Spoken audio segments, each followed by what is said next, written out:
जिस हिंदवी स्वराज की स्थापना की थी मोदी जी के नेतृत्व में, अब वह बनकर के रहेगा, कोई माई का लाल उसको रोक नहीं पाएगा। आपने अयोध्या में रामलला के भव्य मंदिर के निर्माण कार्यक्रम को देखा होगा, देखा है ना? ये कांग्रेस और इंडी गठबंधन से जुड़े हुए उद्धव जी ठाकरे और पवार साहब ये सब क्या कहते थे? कहते थे कि ये 100 जन्म भी ले लेंगे तब भी मंदिर नहीं बना पाएंगे। बोलते थे ना, ये कांग्रेस और इंडी गठबंधन वाले यही कहते थे, ये नहीं हो पाएगा। लेकिन हम लोग तब भी बोलते थे कि रामलला हम आएंगे, स्वतंत्र राम जी खाएंगे मंदिर वहीं, रामलला हम आएंगे मंदिर वहीं, और जो कहा वो करके दिखा दिया ना। कोई संदेह है क्या? लेकिन इंडी गठबंधन वाले क्या कहते हैं? बहनों भाइयों, दो बातें खतरनाक इनके मुंह से निकलती हैं। एक तो कहते हैं कि राम मंदिर अगर कांग्रेस गठबंधन की सरकार बनी तो फिर राम मंदिर को क्या करना है ये हम तय करेंगे। हमने कहा कि देखो, रामलला तुम्हें इस लायक छोड़ेंगे ही नहीं कि तुम दिल्ली पहुंच सको।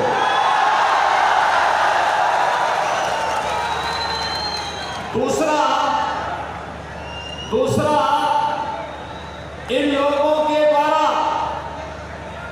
हमेशा प्रयास किया गया, ये डराते थे, कहते थे अगर राम मंदिर हिंदुओं के पक्ष में अयोध्या का फैसला आ गया तो दंगे हो जाएंगे, खून की नदियां बह जाएंगी। और बहनों भाइयों, अयोध्या में माननीय उच्चतम न्यायालय का फैसला राम मंदिर के पक्ष में आया। प्रधानमंत्री जी ने कृपा करके वहां शिलान्यास भी किया, राम मंदिर का निर्माण भी हुआ, रामलला विराजमान भी हुए, कहीं तिनका नहीं हिला, तिनका नहीं हिला। गंगा तो बात बहुत दूर की है। और मैं इन इंडी गठबंधन वालों को भी कहना चाहता हूं, उत्तर प्रदेश में तो पिछले 7 वर्ष में कोई दंगा ही नहीं हुआ। अगर हम लोग रामलला को आप सबके आशीर्वाद से, भारत की जनता के आशीर्वाद से, मोदी जी के नेतृत्व में अयोध्या में विराजमान कर सकते हैं, तो बड़े बड़े माफिया और दंगाइयों का राम नाम सत्य है की यात्रा भी लगा सकते हैं। और ये हुआ है ना, देखो पहले जो बड़े बड़े माफिया वहां पर सत्ता का संचालन करते थे, धमकाते थे, अराजकता फैलाते थे, बेटी और व्यापारी की सुरक्षा के लिए खतरा बने हुए थे, वहां के विकास के बैरियर बने हुए थे, हमने बुलडोजर चला करके एक झटके में उनकी सफाई कर दी। आज आप देख रहे होंगे उत्तर प्रदेश में सारा की करुणा समाप्त हो गया।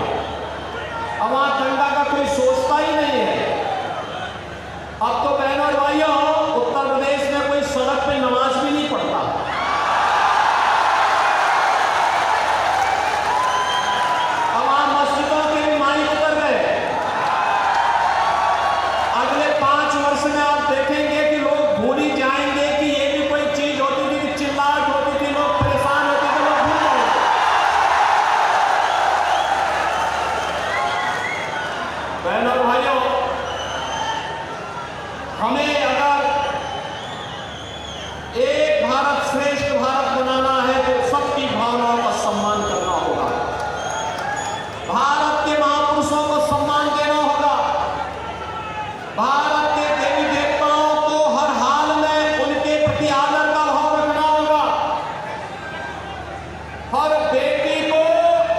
पूरी सुरक्षा देना होगा, हर व्यापारी को संरक्षण देना होगा, हर युवा के हाथ को रोजगार देना होगा, हर चेहरे पर खुशहाली लाना होगा।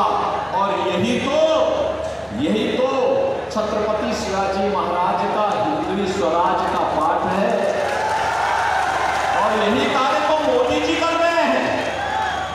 पिछले 10 वर्ष में हमने बदलते हुए भारत को देखा है।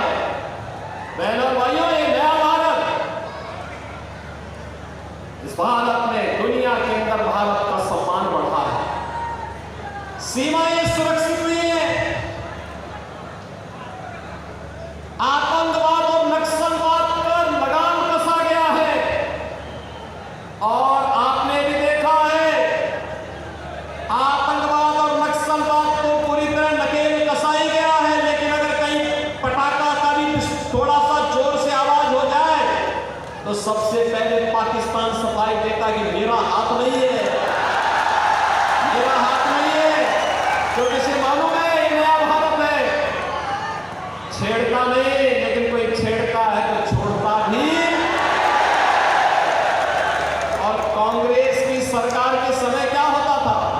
आतंकवाद होता था, मुंबई विस्फोट हुए थे, कांग्रेस के लोग क्या कहते थे? यूपीए सरकार कहती थी आतंकवादी सीमा पार के। अरे सीमा पार के हैं तो आपकी मिसाइल कब के लिए है? जैसे मोदी जी ने एयर स्ट्राइक करके सीधे पाकिस्तान के अंदर घुस करके आतंकवाद को पूरी तरह तबाह किया। और अब तो आपने देखा होगा, अगले 6 महीने के अंदर आप देखेंगे कि पाक अधिकृत कश्मीर भी भारत का हिस्सा होगा। इसके लिए हिम्मत चाहिए होती है, हिम्मत, दम हो तभी ये काम हो सकता है। ये कांग्रेस की तरह नहीं, इंडी गठबंधन के नेताओं की तरह, उनके घटक दलों की तरह नहीं कि हम आतंकवाद पर कुछ नहीं कर सकते क्योंकि ये तो पाकिस्तान से ही तो बोलते थे लोग। आज अगर वह कुछ करता है तो वो थोड़ी सी टेढ़ी नजरों से देखता क्या है कि इससे पहले कि वो भारत की तरफ नजरें टेढ़ी करे, उसकी नजरों को ही निकाल करके बाहर कर दिया जाता, कहा जाता चुप, ये नहीं चलेगा। इंफ्रास्ट्रक्चर दिया, हाईवे का, रेलवे का कितना अच्छा इंफ्रास्ट्रक्चर हुआ है। नमो भारत, वंदे भारत, अमृत भारत, अत्याधुनिक वर्ल्ड क्लास ट्रेन, मेट्रो, और युवाओं के लिए आईआईटी भी है, आईआईएम भी है, triple IT, NIT, world class university, AIIMS, दोनों कार्य एक साथ हो रहे हैं। लोगों को अच्छी स्वास्थ्य सुविधा भी मिल रही है और एजुकेशन के बेहतरीन संस्थान भी आज प्राप्त हो रहे हैं। हर घर नल भी है और नल पर जल भी है। बहनों और भाइयों, आप सोचो, कांग्रेस और इंडी गठबंधन जो आज बना है, इनके समय में गरीब भूख से मरता था। आज मोदी जी 80 करोड़ लोगों को फ्री में राशन दे रहे हैं, 80 करोड़ लोगों को फ्री में राशन। और यही नहीं, जो लोग पाकिस्तान का मात्र 23 करोड़, एक कम वक्त पाकिस्तान, आप सोचो कहां पहुंचा दिया इन्होंने पाकिस्तान को। अरे हिंदुस्तान में रहता तो भूखों नहीं मरता, उनको भी फ्री में राशन मिलता। लेकिन आज गली मोहल्लों में कुछ जीव लड़ते हैं ना एक रोटी के टुकड़े के लिए, यही पाकिस्तान में 1 किलो आटा के लिए छीना झपटी होती है। आंदोलन चल रहे हैं, धरना पड़ रही है, क्योंकि खाने के लिए कुछ भी नहीं है पाकिस्तान में।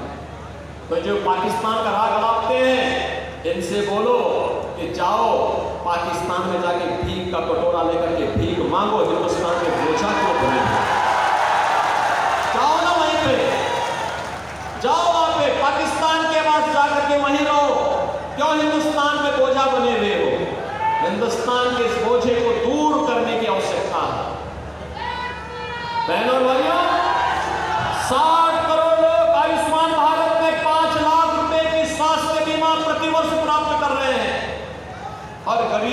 जनधन अकाउंट खुल गया है, 12 करोड़ घरों के लिए शौचालय बन गए हैं, 4 करोड़ गरीबों के मकान बन गए हैं। और मोदी जी ने कहा है कि 70 वर्ष से ऊपर का हर सीनियर सिटीजन चुनाव के बाद प्रतिवर्ष 5 लाख रुपए की स्वास्थ्य बीमा का, आयुष्मान भारत की सुविधा का लाभ प्राप्त करेगा।